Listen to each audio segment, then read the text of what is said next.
Hi అండి. ఈరోజు నేను ఒక కేజీ ఉసిరికాయలతోటి ఉసిరికాయ నిల్వ పచ్చడి అయితే ప్రిపేర్ చేసుకున్నాను. ఇది చాలా టేస్టీగా ఉంటుందండి. ముందుగా మార్కెట్కి వెళ్ళి మనం ఎటువంటి మసాలా ఉసిరికాయలు ఒక కేజీ అయితే తీసుకొచ్చుకోవాలి. ఈ తీసుకొచ్చుకున్నటువంటి ఉసిరికాయలని నూనెలో వాటర్ పోసేసి బాగా వాష్ చేసేసుకోవాలి. వాటి మీద ఉన్నటువంటి ఏదైనా దుమ్ము ఉన్నా ఏదైనా డస్ట్ ఉన్నా పోతుందండి.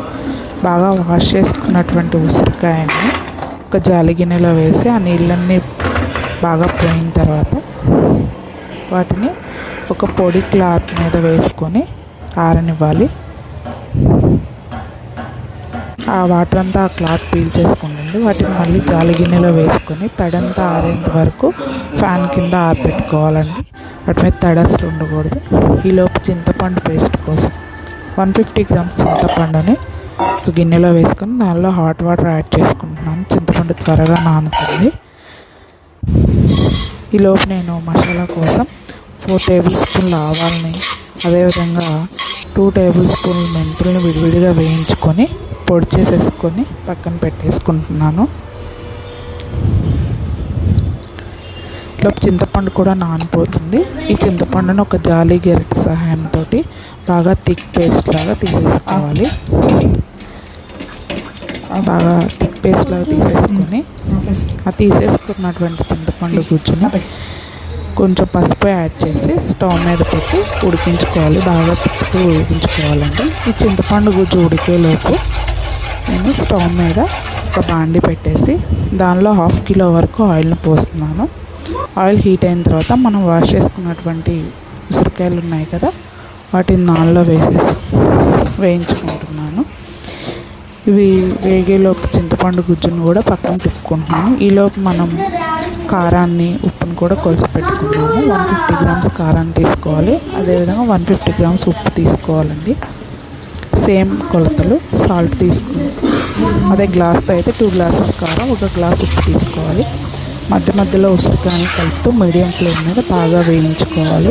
గోల్డెన్ బ్రౌన్ కలర్ వచ్చేంత వరకు ఈ చింతపండు గుజ్జును కూడా బాగా కలుపుతూ ఉడికించుకోవాలండి, లేకపోతే అడుగంటుతుంది. ఇదిగోండి, ఈ విధంగా గోల్డెన్ బ్రౌన్ కలర్ వచ్చేంత వరకు ఉసిరికాయని ఫ్రై చేసుకోవాలి.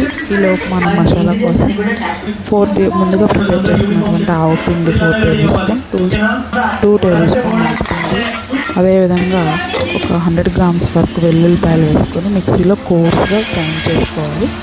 ఇలా ఉసిరికాయలు కూడా మనకి వేగిపోయాయి. వాటిని ఒక గిన్నెలో తీసుకొని పక్కన పెట్టుకోవాలి. అదే ఆయిల్లో మనం తాలింపు వేసుకోవాలండి. తాలింపు గింజలు ఆవాలు, జీలకర్ర వేసుకోవాలి. మీకు ఇష్టం లేకపోతే తాలింపు గింజలు స్కిప్ చేసి ఆవాలు, జీలకర్ర యాడ్ చేసుకోండి. ఆ తర్వాత ఎండుమిరపకాయలు, కరివేపాకు యాడ్ చేసుకోవాలి. తర్వాత కొంచెం ఇంగువ యాడ్ చేసుకొని వేయించుకొని స్టవ్ ఆఫ్ చేసి పక్కన పెట్టుకోవాలి. వీటన్నిటి బాగా చల్లారనివ్వాలి. తాలింపు వేసుకున్నాము, ఉసిరికాయలు ఇవన్నీ వేడిగా ఉంటాయి కదా, వాటిని బాగా చల్లారనివ్వాలి. చల్లారిన తర్వాత మనం ముందుగా కొలిచి ఉంచుకున్నాం కదండి, ఈ కారాన్ని మనం ఫ్రై చేసుకున్నటువంటి ఉసిరికాయల్లో యాడ్ చేసుకొని బాగా మిక్స్ చేసుకోవాలి. కారం అంతా కూడా ఉసిరికాయలు పట్టిన వరకు గరిటెతోటి బాగా కలుపుకోవాలండి. ఇదిగో ఈ విధంగా నేను చూపిస్తున్నాను కదా, గిన్నెలో వేసుకొని బాగా కలుపుకోండి. ఆ తర్వాత మనం ముందుగానే కొలిచి ఉంచుకున్నటువంటి ఉప్పును కూడా యాడ్ చేసుకోవాలి. దీన్ని కూడా బాగా మిక్స్ అయ్యేటట్టు కలపాలండి. ఈ కారం ఉప్పు బాగా ఉసిరికాయలు పట్టినట్టు ముందుగా ప్రిపేర్ చేసుకున్నటువంటి చింతపండు గుజ్జును కూడా యాడ్ చేసుకోవాలి. ఈ చింతపండు గుజ్జును కూడా బాగా కలిసిన వరకు మిక్స్ చేసుకోవాలి. ఇదిగోండి, నేను చూపిస్తాను, బాగా మిక్స్ చేసుకోండి. ఈ చింతపండు గుజ్జు, ఉప్పు, కారం బాగా పట్టాలి ఉసిరికాయలకు. ఆ తర్వాత మనం ముందుగా ప్రిపేర్ చేసుకున్న మసాలా పొడి ఉంటుంది, ఆవాలు, మెంతులు, అదేవిధంగా వెల్లుల్లి గడ్డలతో పేస్ట్ తయారు చేసుకున్నాం కదా, దాన్ని కూడా వేసి బాగా కలిసేటట్టు మిక్స్ చేసుకోండి. ఇక్కడ కూడా ఉండలేకుండా ఆ తర్వాత మనం ముందుగానే అదే ఆయిల్లో తాలింపు పెట్టాం కదా, ఆ ఆయిల్ని కూడా యాడ్ చేసి బాగా కలుపుకోవాలి. అంతేనండి, ఎంతో టేస్టీగా ఉంటుంది అన్నీ ఉసిరికాయ నిల్వ పచ్చడి రెడీ అయిపోతుంది. దీన్ని 3 days ఒక గ్లాస్ జార్లో కానీ ఏదైనా ఎయిర్టైట్ కంటైనర్లో ఉంచేసుకొని ఆ తర్వాత సర్వ్ చేసుకుంటే చాలా టేస్టీగా ఉంటుంది. ఆ వీడియో కనుక మీకు నచ్చినట్లయితే లైక్ చేయండి, షేర్ చేయండి, subscribe. Please subscribe my channel. And thank you for watching.